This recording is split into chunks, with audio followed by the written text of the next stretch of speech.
Meus irmãos, boa noite. Que Jesus nos abençoe. Vamos dar início à doutrinária dessa noite com a leitura do livro Fonte Viva, psicografado por Francisco Cândido Xavier, pelo Espírito Emmanuel. O título: Reparemos nossos irmãos. Mostrou-lhes as suas mãos. João 20, 20. Reaparecendo aos discípulos depois da morte, eis que Jesus, ao se identificar, deixa-lhes ver o corpo ferido, mostrando-lhes destacadamente as mãos que haviam restituído a visão aos cegos, levantado paralíticos, curado enfermos e abençoado velhinhos e crianças, traziam as marcas do sacrifício. Transpassadas pelos cravos da cruz, lembravam-lhe a suprema renúncia. As mãos do divino trabalhador não recolheram do mundo apenas calos do esforço intensivo na charrua do bem. Receberam feridas sanguinolentas e dolorosas. O ensinamento recorda-nos a atividade das mãos em todos os recantos do globo. O coração inspira, o cérebro pensa, as mãos realizam. Em toda parte agita-se a vida humana pelas mãos que comandam e obedecem. Mãos que dirigem, que constroem, que semeiam, que afagam, que ajudam e que ensinam. E mãos que matam, que ferem, que apedrejam, que batem, que incendeiam, que amaldiçoam. Todos possuímos nas mãos antenas vivas por onde se nos exterioriza a vida espiritual. Reflete, pois, sobre o que fazes cada dia. Não ouvides que, além da morte, nossas mãos exibem os sinais da nossa passagem pela terra. As do Cristo, o eterno benfeitor, revelavam as chagas obtidas na divina lavoura do amor. As tuas, amanhã, igualmente, falarão de ti no mundo espiritual, onde, interrompida a experiência terrestre, cada criatura arrecada as bênçãos ou as lições da vida, de acordo com as próprias obras. Meus irmãos, vamos elevar os nossos pensamentos ao Mestre Maior para fazer a nossa oração. Bondoso Mestre Jesus, rogamos a Tua presença e a presença dos bondosos irmãos espirituais para nos auxiliar nesse momento. Rogamos crescente iluminação aos mentores espirituais da Casa do Canteiro de Fraternidade, essa casa de amor. Inspiração à irmã expositora, auxílio a todos os irmãos que se encontram em estado de necessidade. Quanto a nós, torna-nos receptivos às boas energias e aos teus ensinamentos. Que assim seja. Meus queridos irmãos, passo a palavra agora para a nossa irmã expositora, Bruna Dantas. Olá, queridos. Vamos dar início à doutrinária de hoje. Conversaremos juntos sobre o capítulo 7, ou melhor, aula 7, intitulada O Espírito de Verdade, do livro do mês, Curso Regular de Espiritismo, de autoria de Carlos Bernardo Loureiro. Nesse primeiro momento, nós vamos chegar juntos a princípios conclusivos sobre a identidade do Espírito de Verdade, ou Espírito da Verdade, como alguns chamam, por exemplo. E esses princípios conclusivos vão ser baseados em trechos que estão contidos nas obras que compõem a doutrina espírita de uma forma geral, como, por exemplo, o Evangelho segundo o Espiritismo, o Livro dos Médiuns e 2 edições da Revista Espírita, a de 1861 e 1864. O Espírito da Verdade é muito citado dentro da codificação, de uma forma geral. Ele assina diversas mensagens de cunho altamente profundo, de linguagem nobre, edificante, bastante enriquecedora, e muitos de nós possivelmente teve a oportunidade de ler, de poder mergulhar e de refletir sobre essas palavras, essas reflexões tão profundas, não é? O Espírito de Verdade, ele atuou diretamente no período da codificação, inspirando Kardec no seu ato de compilar a doutrina espírita. No próprio capítulo desse livro que nós estamos conversando, que são reflexões desse capítulo, como eu tinha falado logo na introdução, tem um diálogo de Kardec com o Espírito de Verdade, ele dizendo, se apresentando, falando que poderia ficar sempre em um quarto de hora, 15 minutos, durante uma vez no mês, se apresentando para Kardec. Então, nós vamos começar.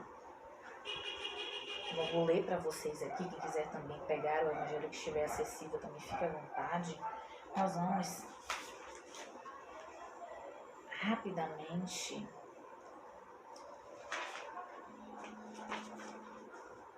logo no início, o jugo leve, no evangelho de Mateus, capítulo 11, logo aí no início, tem essa fala, Mateus traz, de Jesus, nos diz lindamente: vinde a mim, todos vós que sofreis e que estáis sobrecarregados, e eu vos aliviarei. E aí ele discorre, que é lindo esse texto: tomai meu jugo sobre vós e aprendei de mim, que sou brando e humilde de coração, e encontrareis o repouso de vossas almas, porque o meu jugo é suave e o meu fardo é leve. E avançando dentro deste capítulo aqui, na parte de instruções dos Espíritos em advento do Espírito de Verdade, no parágrafo 7, não é? Que o advento do Espírito de Verdade é assinado pelo Espírito de Verdade. Então, no parágrafo 7, tem escrito justamente por ele, o Espírito, não, obviamente que é escrito por intermediário, mas ele trouxe o quê? O Espírito de Verdade: vinde, pois, a mim, todos vós que sofreis e que estáis sobrecarregados, sereis aliviados e consolados. Então, ele falou a mesma coisa que Jesus nos trouxe segundo o Evangelho de Mateus, que nós acabamos de ler. Vamos guardar isso aqui. Dentro do próprio capítulo, no advento do Espírito de Verdade também, logo no início, no parágrafo 5, ele fala: venham como antigamente entre os filhos transviados de Israel trazer a verdade e dissipar as trevas. Soa muito que ele já veio em um outro momento, Existem várias discussões de quem é o Espírito de Verdade dentro do contexto espírita, Não é fulano, não é beltrano, existe muita gente que acredita, ou acreditou também durante muito tempo, que se trata de uma série de espíritos e que, na verdade, são direcionados pelos ensinamentos de Jesus. Então, o Espírito de Verdade é um conjunto de espíritos. Outros acham que é uma individualidade. E a gente vai chegar juntos a essas conclusões.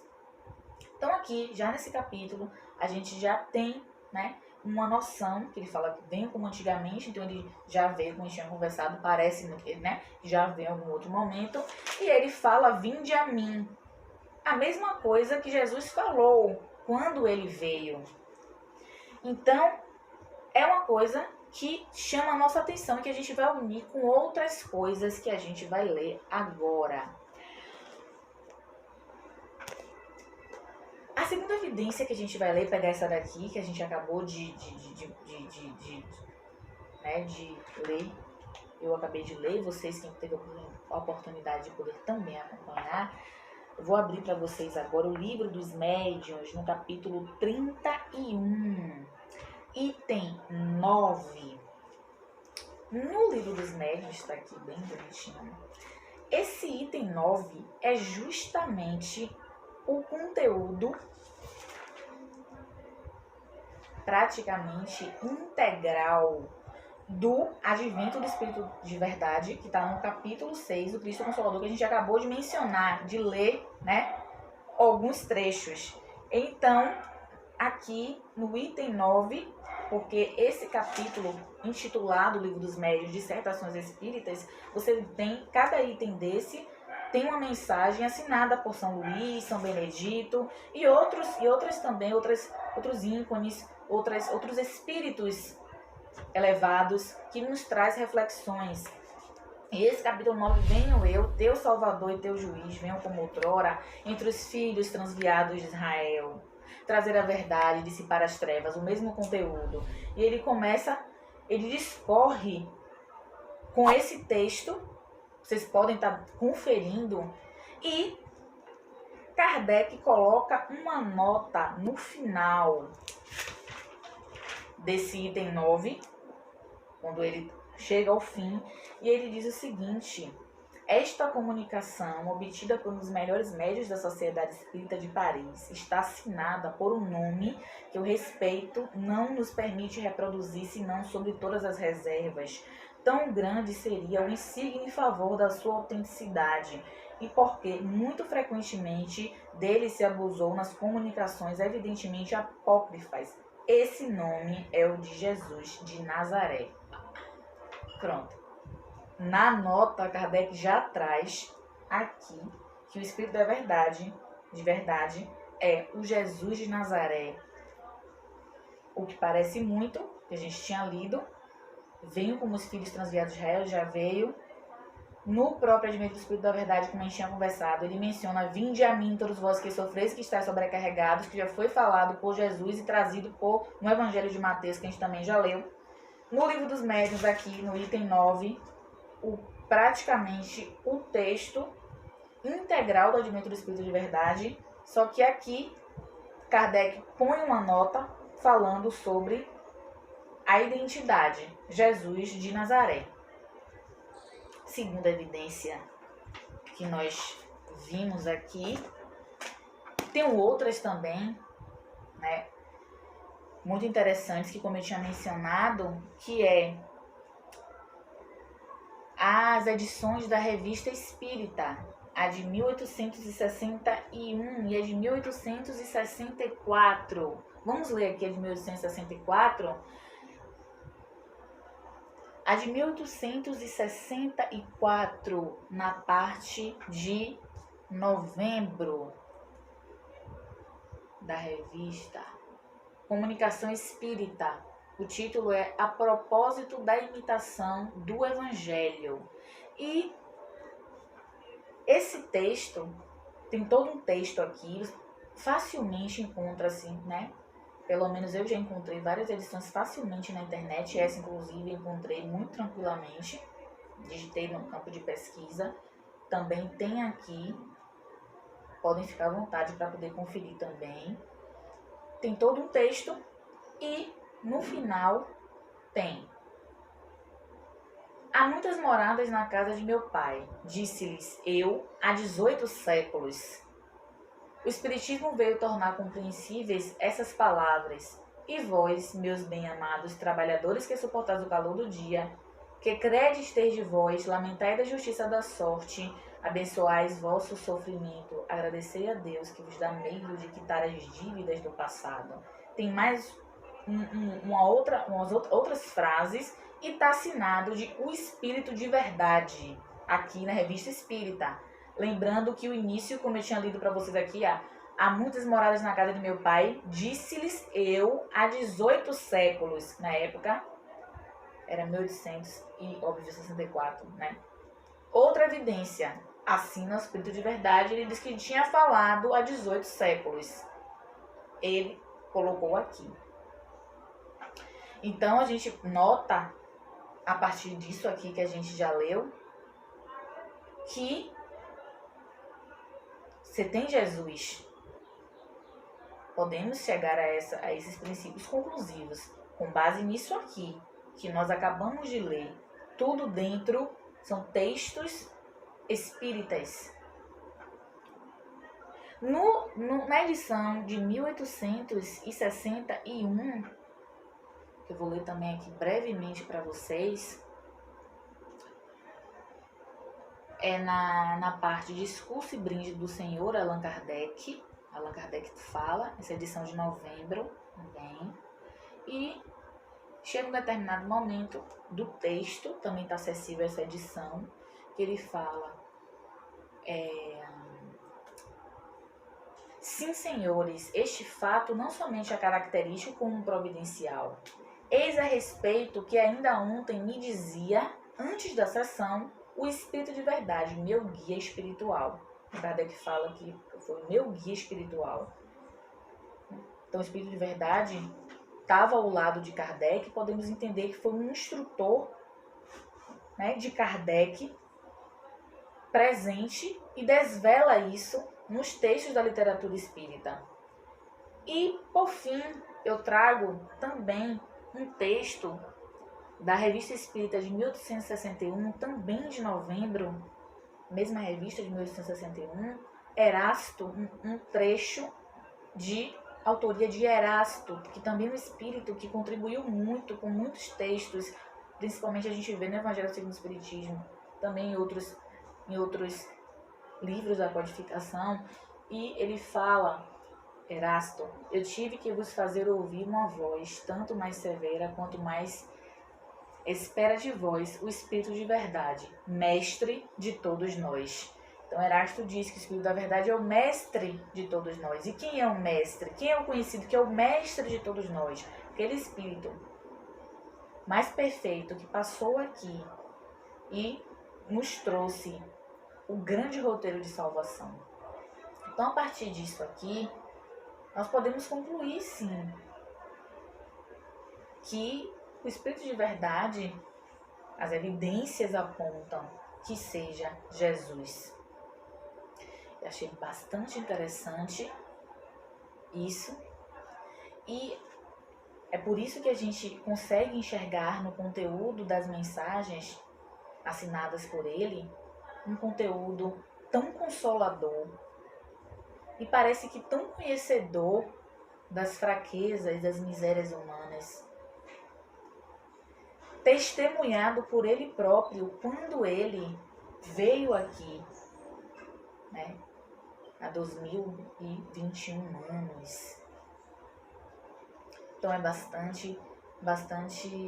chama bastante atenção ver o quanto ele, mesmo tendo vindo inicialmente, ele veio novamente.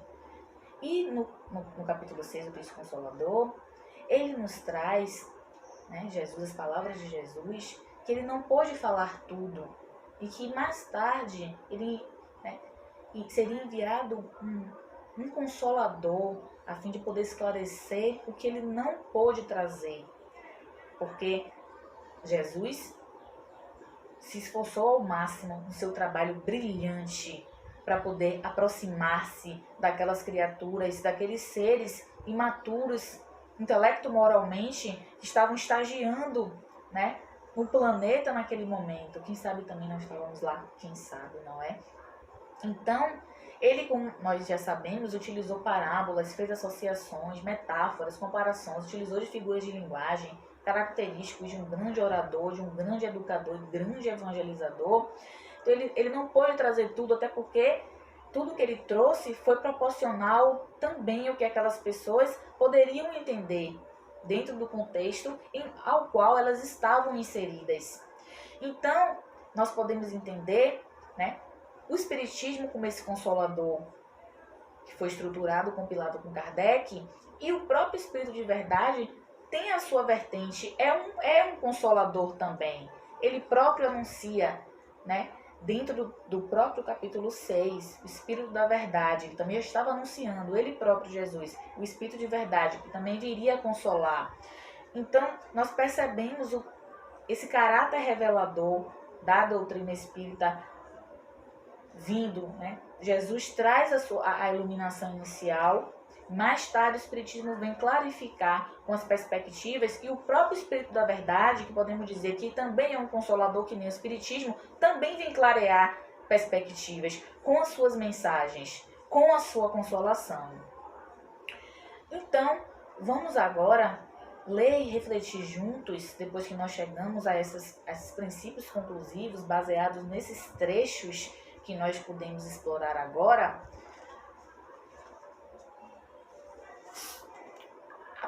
Quão poderosa que essas palavras, quão ricas são, e todas as vezes que a gente lê, a gente consegue encontrar algo diferente dentro de todos esses contextos que nós estamos inseridos.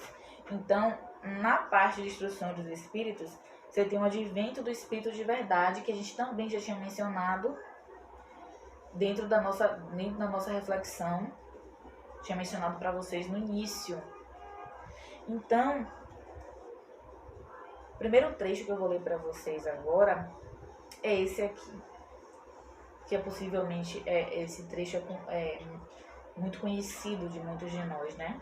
Espíritas, amai-vos, eis o primeiro ensinamento. Instruí-vos, eis o segundo.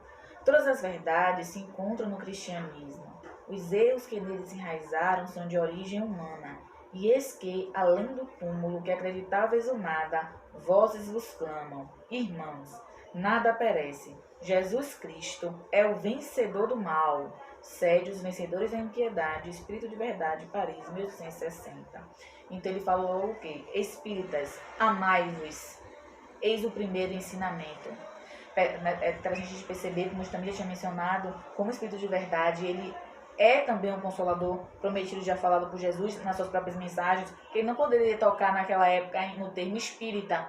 O espiritismo ainda não tinha se estruturado, se consolidado. Não tinha ainda, podemos dizer, surgido. Podemos dizer, né? Não foi estruturado e trazido como toda essa doutrina enriquecedora. Então, Espíritos, amai-vos, eis o primeiro ensinamento. Instruí-vos, eis o segundo. Então, por que o primeiro ensinamento?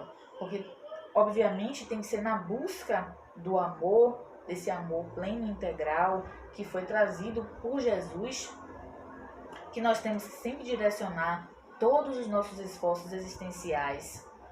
Porque o amor, muito mais do que um remédio, ele é um alimento. Então, a partir do momento que a gente enxerga o amor como alimento da alma, a gente vai entender que a gente existe e sobrevive para buscar mergulhar na essência desse nobre sentimento. Porque é ele que é o combustível de nossas almas. Como Joana também nos traz em sua série psicológica, uma criatura que não experiencia os estados de amorosidade, não foi amada, não se sentiu amada, ou também não conseguiu fazer muitos movimentos amorosos, ela é uma criatura desorganizada emocionalmente. Percebe a desorganização dos painéis psicológicos do ser, quando ele deixa de experienciar ou não consegue experienciar, contemplar os grandes e profundos estados de amorosidade. Então é por isso que o Espírito de Verdade, porque no primeiro momento nós conversamos sobre os princípios conclusivos de quem ele era, e nos direcionamos para Jesus a partir de tudo que a gente leu da doutrina espírita, e nada melhor do que ler e refletir juntos alguns trechos falados por ele, tão conhecedor das nossas fraquezas. E ele fala para os espíritas amar, primeiramente, e depois que ele fala para se instruir. O amor é essa busca sagrada. A criatura, quando ela ama, ela tende, obviamente, a ser mais compreensiva com os outros, porque a base, a infraestrutura do amor é a compreensão. Aquele que ama largamente, compreende largamente. Há um esforço para se colocar sobre a perspectiva daquele ser, daquele grupo. E ele fala para os espíritas se amarem, justamente que os espíritas poderiam, por exemplo, serem mais exigentes com os outros. Por vários motivos, mas podemos dizer, talvez por ter acesso à verdade, acesso. Não é que exerce a verdade. Nós estamos, podemos dizer, quem sabe, ensaiando os nossos passos amorosos. Obviamente que temos nossas conquistas e que nós amamos. O objetivo é nós alargarmos as nossas perspectivas amorosas e chegar até o nível de amor em que Jesus chegou e nos inspirou. Então, normalmente a gente pode perceber ou pode notar, pode existir um grau de exigência dos espíritas. Nem todos são iguais. Cada pessoa tem o seu momento, a sua velocidade, também a sua forma de ver as coisas. Então, principalmente entre os espíritas, deve-se sempre haver essa compreensão. Porque ter acesso aos conteúdos evangélicos não necessariamente quer dizer que você está na mesma proporção, conquistando as virtudes que cultivadas devem se desenvolver como cedro, como o Espírito de Verdade traz nesse texto, e que você já tem excelência de conduta em muitos comportamentos e pensamentos que caracterizam a sua personalidade e a expressão da sua personalidade dentro do meio social ao qual você faz parte. Então ele pede a esses espíritas: amai-vos, sejamos compreensivos. Espíritas, sejam compreensivos uns com os outros. Por quê? Porque onde existe compreensão, existe amor, existe união e existe fortalecimento do propósito, do ideal evangélico espírita, que foi tão cuidadosamente, meticulosamente organizado, inteligentemente organizado por Kardec, junto com todos os outros que se acercavam dele, sejam eles estes desencarnados ou encarnados, que tiveram todo esse labor de unificar tantos conhecimentos, experimentações, para nos trazer algo que possa direcionar e clarificar a nossa perspectiva enquanto seres existenciais.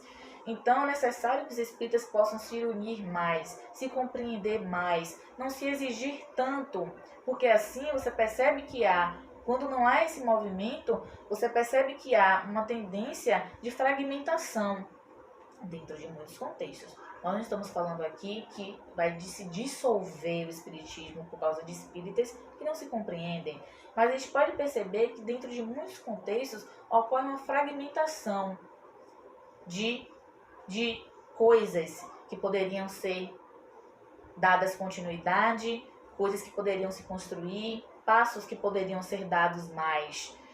Então essa fragmentação, essa dissolução, ou até mesmo a própria desistência de caminhar nessa direção, justamente por conta dessa intolerância, né, de querer ser exigente com aquele que a gente acha que sabe só porque está falando, acha que sabe dos princípios evangélicos. Não é só porque da gota goteja leite e mel que nós somos mel por dentro.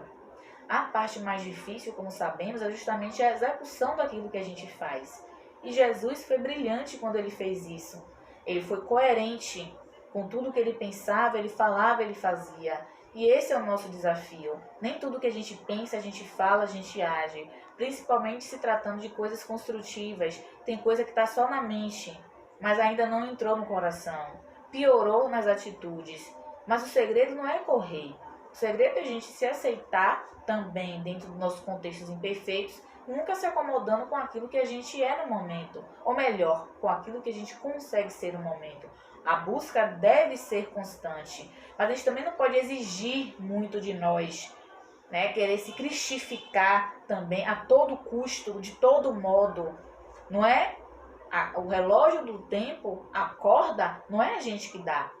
Obviamente que somos responsáveis por nossos passos, por nossos esforços, e a nossa imperfeição, ela depende única e exclusivamente dos nossos esforços, do nosso labor, de poder dissolvê-las para então nos iluminarmos. Mas também nós não podemos querer, como diz o Haddad, colocar o carro na frente dos bois e querer ser o que a gente ainda não consegue ser. Então, primeiramente, antes da gente deixar, por exemplo, de ser exigente com os outros, é interessante que a gente deixe também, por exemplo, de ser tão exigente conosco, porque nós temos ainda a vulnerabilidade da imperfeição.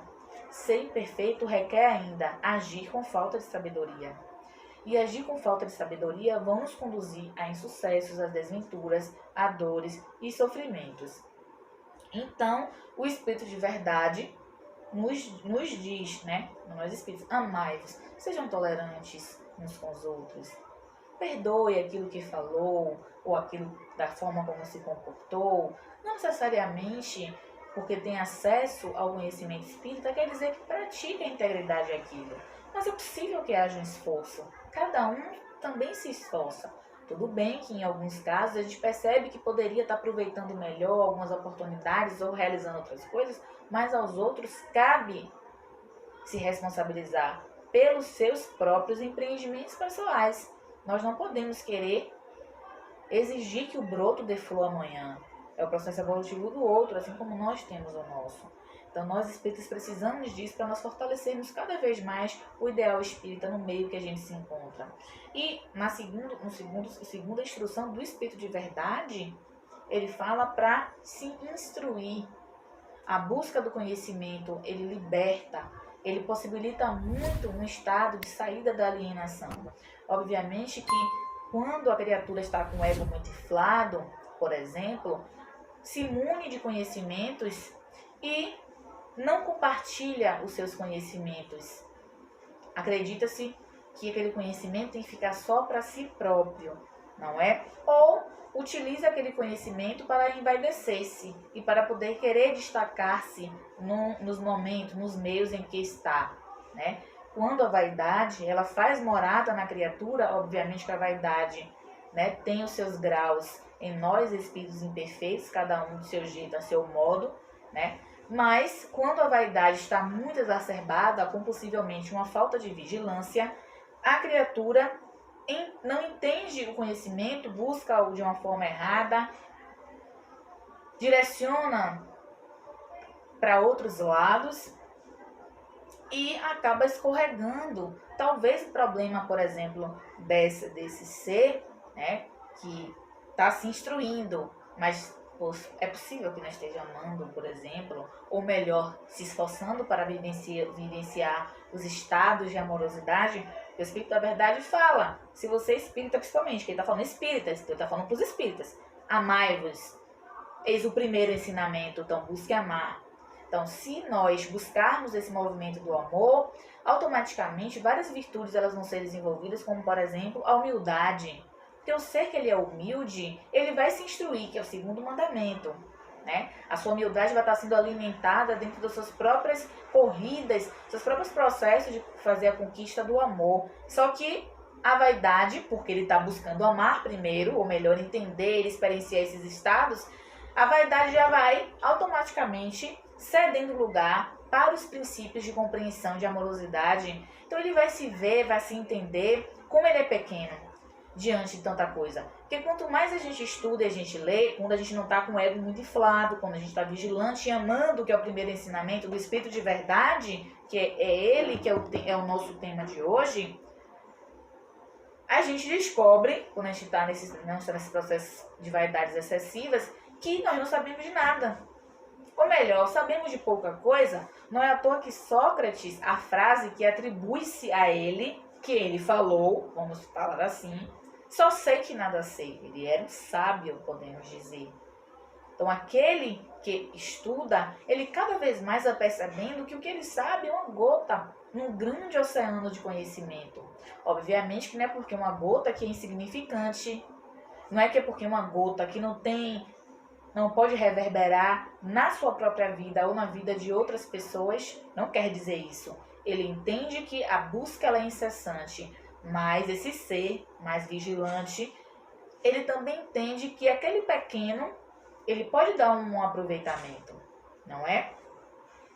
Um outro trecho que a gente vai ler do Espírito de Verdade, que seria um pecado, a gente conversar sobre ele e não ler pelo menos alguns trechos dessas mensagens edificantes e conversarmos juntos, porque é um espírito elevado, nós chegamos às nossas conclusões iniciais, a sua linguagem nobre desperta coisas em nós. É que quanto mais a gente lê, a gente vai descobrindo coisas e vai aplicando-as melhor no nosso contexto evolutivo. Então ele vem ensinar e consolar os pobres deserdados.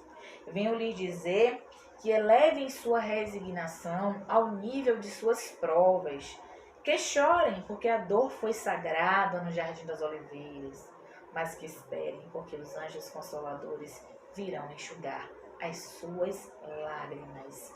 Que lindo. Então ele fala, venho ensinar e consolar os pobres deserdados. Que pobres deserdados serão esses? Será que a gente pode entender esses pobres deserdados como os cristãos do passado, ou nós, possivelmente? Deserdados porque houve um processo de insucesso profundo devido às buscas equivocadas e um não aproveitamento de possíveis oportunidades de crescimento em alguns momentos da nossa história evolutiva. E a gente pode entender, quem sabe, esses pobres deserdados como o filho pródigo. Nós, por exemplo, todos nós, em alguns contextos, estamos sendo ele, fomos ele em algum momento, aqui, acolá, enfim, cada pessoa com o seu processo. lembrando que a parábola do filho pródigo, essa parábola riquíssima, traz o filho que pede ao pai a sua herança e resolve sair, acreditando que no mundo ele poderia encontrar aquisições permanentes, ele poderia sentir-se bem, ele queria usufruir da liberdade. Então a gente percebe uma aplicação do livre-arbítrio. A gente não vai ficar dissertando que a proposta não é essa do tema de hoje, da parábola do filho pródigo, mas lembrei-me dela e achei bastante pertinente trazer, está no contexto de pobres deserdados. Só relembrando aqui o que tem na parábola do filho pródigo, justamente isso, o filho que sai, que perde-se nesse mau uso do livre-arbítrio, acreditando que todas as coisas do materialismo, dos prazeres, da matéria, vão ser coisas que vão trazer para ele uma felicidade, depois esfaimado de aquisições espirituais, depois de ter sofrido e adentrado em processos dolorosos, por ter ferido já os códigos soberanos da existência, fazendo isso, fazendo aquilo para poder alimentar instintos, vontades primárias, também de selvageria, ele volta para a casa do pai, então arrependido, querendo uma oportunidade. E o pai, obviamente misericordioso, concede essa oportunidade. Então, pobres deserdados, ele fala, vem ensinar e consolar os pobres deserdados, aqueles que não aproveitaram, que perderam-se em algum momento. E venham dizer esses pobres deserdados que nesse momento estão colhendo o fruto das suas escolhas infelizes, porque a gente colhe os frutos das nossas escolhas infelizes quando a gente experiencia a dor. A dor é essa colheita dolorosa, a colheita infeliz, do que foi plantado de forma infeliz. Então, já que você está sofrendo, pobres deserdados, o Espírito de Verdade fala, eu venho te ensinar e venho te consolar para que você resigne a sua dor ao nível, resigne-se, já que está possuidor dessa dor, ao nível de suas provas. Quanto mais dura a prova, mais se resigne. Chorem. Então, não guarde o seu choro, por exemplo. Expresse a sua tristeza. Expresse se você quer os aposentos ou para não tem melhor, podemos dizer, melhor expressividade do que a gente se desabafar com Deus, com Deus. Ele é que nos compreende de uma forma profunda e inigualável, não é? Então, chorem, porque a dor foi sagrada no jardim das oliveiras. Mas esperem, porque os anjos consoladores virão enxugar as suas lágrimas. Então, o advento do Espírito da Verdade tem a vertente consoladora, como o próprio capítulo que ele está inserido fala, o Cristo Consolador. Então ele fala, vai vir os anjos consoladores. Então, você sofre, pobre deserdado, mas espere, porque a dor tem um fim. Resigne-se, ele fala, que a resignação é o ato de você, ser resiliente dentro daqueles processos tempestuosos, espinhosos e dolorosos. Resigna-se, se fortalece naquilo, na dor, ou melhor, se esforça, porque nenhum processo ainda é perfeito quando o espírito é perfeito, mas o esforço ele tem que sempre existir. Então, resigne-se, mas espere, porque os anjos consoladores vão vir enxugar suas lágrimas. Então, quantos de nós, nos nossos momentos de aflições, lê, por exemplo, uma passagem dessa que é maravilhosa? Eu tinha uma avó que ela lia muito, ela tinha um sofrimento, principalmente físicos, e ela lia muito, inspirou muito, a minha família, a ler esse texto aqui quando a gente está em estado de aflição extrema. Porque podemos dizer que a gente vive em aflição, muitas pessoas, sempre, mas ele é bastante consolador. Então ele promete, os anjos consoladores, os seus guias vão vir enxugar as suas lágrimas. Será que a gente, quando está, nos nossos processos de crises existenciais, nossos processos de desventuras, a gente, por exemplo, chama os nossos amparadores para que possam nos consolar? Ou será que a gente quer simplesmente sempre, por exemplo, dar umas de super-heróis ou super-heroínas e acreditar que a gente mesmo pode se consolar? Tudo bem que a gente deve se consolar, deve se resignar, o processo evolutivo ele é individual, é intransferível, mas nós precisamos nos vitalizar de fortalecimento, porque senão a gente não consegue caminhar. Então a gente precisa de Deus. Nós somos filhos do Criador, somos criaturas. Então a gente precisa do fortalecimento da caminhada. Porque não tem como você caminhar, desenvolver um processo evolutivo com força sozinho, fazendo tudo. Engana-se aquele que consegue. Em algum momento vai escorregar, vai se decepcionar, porque o Pai nos alimenta. É a fonte da vida, é a fonte da vida. Nós precisamos dele, não é à toa que Jesus nos traz. Pede e obtereis, buscai e achareis. Bata na porta que ela se vos abrirá, que todo aquele que pede recebe, quem procura acha. Então que nós possamos fazer isso, ir em direção, buscar a Deus. E os amparadores, que são os mensageiros do amor divino, possam nos dar essas instruções, possam nos dar bons conselhos, possa alimentar a nossa fortaleza para que nós possamos levantar desse caminho derrocado, escarpado, possamos continuar a viver, porque a vida é assim, um exercício de resiliência. A última coisa que nós vamos ler hoje, o último trecho que nós vamos ler, é justamente esse trecho em que ele fala, já no final: o sentimento do dever cumprido vos dará o repouso do espírito e a resignação. O coração bate melhor, a alma se serena e o corpo não tem mais desfalecimento, porque o corpo sofre tanto mais quanto o espírito está mais profundamente atingido. O Espírito de Verdade, em Harvard, 1863. Então ele fala: o sentimento do dever cumprido vos dará o repouso do espírito e resignação. Então, qual é o sentimento do dever cumprido, né? É a consciência que o espírito vai ter de que houve o esforço contínuo para que ele pudesse simplesmente libertar-se espiritualmente, libertar-se das sombras, da roupagem do homem e da mulher velha, das obscuridades, das lembranças amargas e infelizes, dos vícios, das paixões primárias, dos hábitos destrutivos, porque são esses os monstros que saciam o nosso sangue mais puro, como o Espírito de Verdade ainda fala poeticamente nesse mesmo capítulo, nesse mesmo trecho, nesse mesmo texto. Então, o sentimento do dever cumprido vos dará o repouso do espírito e resignação. O processo de consciência tranquila é esse processo de o espírito ter essa ciência daquilo que foi feito da melhor forma que poderia, imprimiu esforços da melhor forma que pôde, que conseguiu.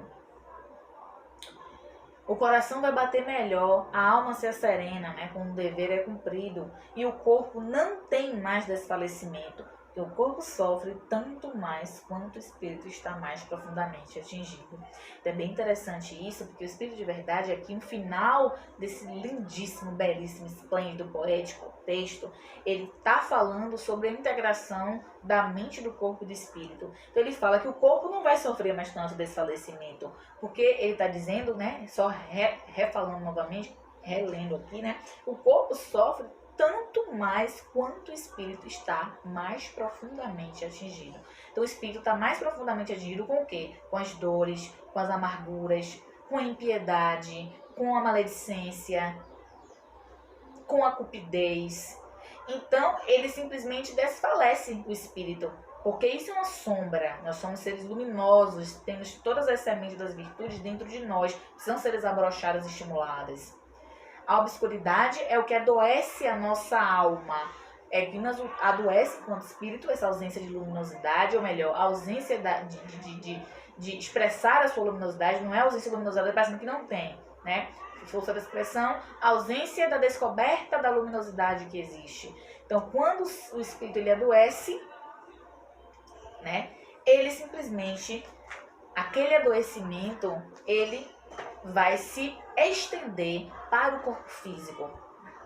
Em muitos casos, por exemplo, nós sentimos dores nos nossos corpos, também por causa dos nossos desajustes emocionais. Ou melhor, será que tudo já não partiu daí? E Joana, dentro de alguns livros da sua série, fala justamente sobre as doenças. Ela fala que a doença é uma desorganização da consciência, do espírito e do corpo. Mas isso aí é uma coisa para em outro momento poder conversar, porque aí tem que entender, pelo menos tentar entender o que seria a consciência do espírito, propriamente dito. Há uma desorganização, desalinhamento. Então, o ser acaba adoecendo. Mesmo naquelas doenças que não tem uma causa atual, mas tem uma causa anterior. E essa causa anterior possivelmente veio de um abuso, de um mau uso, de uma desorganização emocional, né, de algum ato que foi feito para alguém, ou melhor, veio de um ferimento dos códigos soberanos da existência. São leis que regem o universo orquestradas por Deus, lei do amor a mim, a Deus, a mim e ao próximo e aos seres que existem. Então, quando a gente fere as leis, principalmente a lei do amor, que é a lei move, a lei presente, podemos dizer que também de uma forma ou de outra engloba todas as outras, né? Nós sofremos. Né? Então é bem interessante esse texto, esses trechos que a gente leu, e tem muitas outras mensagens esplêndidas que nós podemos nos consolar bastante dentro desse contexto. Tem uma informação que eu gostaria de dar para vocês, que era para ter dado no início, é do Espírito de Verdade em relação àquele primeiro movimento da gente estar, né, estávamos tentando chegar a princípios conclusivos sobre a sua identidade. Tem uma informação interessante que eu quero ter dado, que é um comentário de Hahnemann, né, o pai da homeopatia, na Revista Espírita, naquelas edições, a de 1864, ele está mencionando um caso de possessão, só que ele traz uma informação do Espírito de Verdade que eu acho interessante para a gente poder finalizar aqui, né? Essas obsessões, ele está falando, né, frequentes, terão também um lado muito bom, porque penetrado pela prece e pela força moral, é possível fazê-la cessar e adquirir o direito de expulsar os espíritos maus, e pelo melhoramento de sua conduta, cada um buscará adquirir o direito que o Espírito de Verdade, que dirige este globo, conferirá quando for merecido. Hahnemann, médium, Sr. Albert. Então ele está falando aqui, Hahnemann, né, que o Espírito de Verdade dirige este globo. Né? Olha que informação interessante. E nós, para quem teve a oportunidade de ler nas obras de Emmanuel Chico, ocorre essa informação trazida por eles, de que Jesus é o governador do planeta, é o governador do globo. E Hahnemann, lá em 1864, diz que o Espírito da Verdade dirige esse globo. Então essa aqui, finalizando, né, não era para estar aqui na finalização, mas eu acabei não mencionando primeiramente, mas enfim, é uma informação muito interessante que corrobora, né, comprova mais uma vez sobre a identidade do Espírito de Verdade. Bem, espero que nós todos possamos ter, né, nos envolvido nessas descobertas, né, também, para que aqueles que já tinham dúvida, aqueles que já sabiam, mas aqueles que tinham dúvidas quanto à identidade, nós exploramos alguns trechos, né, de uma das belíssimas mensagens que o Espírito de Verdade nos traz. Agradeço a todos vocês a atenção, né, que possamos, né, ter uma excelente noite, uma excelente semana. Um beijo, um abraço, um beijo na bochecha da alma de vocês e um abraço bem forte. Gratidão. Meus irmãos, após essa exposição edificante, vamos elevar os nossos pensamentos a Jesus para fazermos a nossa prece de encerramento. Bondoso Mestre Jesus, agradecemos a oportunidade de estarmos aqui reunidos em Teu nome. Agradecemos a mais uma oportunidade de aprendizado. Agradecemos, Senhor, por estarmos todos reunidos, buscando o propósito de fazer o melhor, de fazer o bem, de exercitar o amor e a caridade. Agradecemos a participação de todos que aqui estão, nesse canal do Canteiro de Fraternidade, que possamos todos receber as boas energias, que sejamos abençoados, que tenhamos um dia de paz, de tranquilidade. E com a Tua permissão, bondoso Mestre, damos por encerrado a doutrinária dessa noite. Que assim seja.